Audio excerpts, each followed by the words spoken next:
Kako postaneš Slovenec? Z Michaelom Manskim, 17. del, part 17. Kako oddaš naročilo v restauraciji? There are many wonderful restaurants in Slovenia, and many of them have menus in English. But understanding the menu sometimes isn't enough. And if you're not ready, the problems will hit you before the meal even begins. See, an important thing to know about Slovenes is that they like precision, so much so that they order drinks by the drop. But first, let's take a look at what ordering a drink back in the United States looks like. Would you like to order now, sir? Yes. I'll have an orange juice. Yes, sir. I'll be right back. Notice that the waiter doesn't ask about size. In the US, it's usually up to the restaurant. Many places have free refills, and all of them have different ideas about what large, medium, and small means, so you don't really know what you're going to get until you get it. Yeah, that doesn't work here. Slovenes do things precisely, to the drop. In fact, they order by the deciliter. Not only that, they'll often specify a mixture of water and juice by the deciliter. For me, the first time ordering a simple glass of juice was a disaster. Dober dan, kaj vam lahko prinesem za spit? Ja, deci pomarančnega soka in deci vode, prosim. Okej. Jaz bom 2 deci jagodnega soka pa deci vode. Okej, in za vas, gospod? Sok, prosim. Koliko? 2 deci? Samo sok, prosim. Hvala. Ne. No, Michael, you need to tell her how much you want. Oh, a small glass is fine. Mali kozarec, prosim. Koliko je to? 1 deci samo?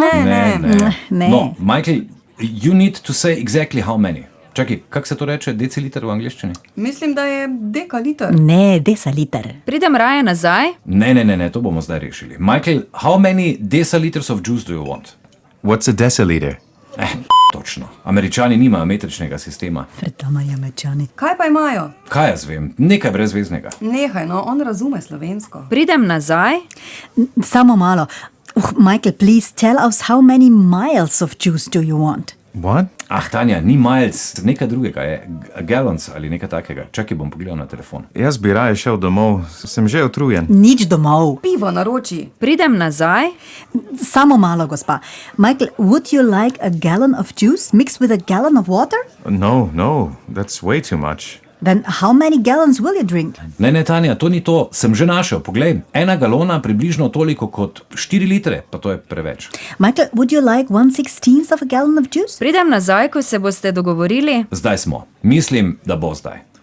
Glava me boli. Nekaj spi pa bo boljše. Probam, ampak mi ne gre. Kaj pa, če dobim samo vodo? Navadno ali mineralno? Vseeno. In koliko deci? Juice isn't the only thing that Slovenes order with laser precision. They also order ice cream by the half scoop.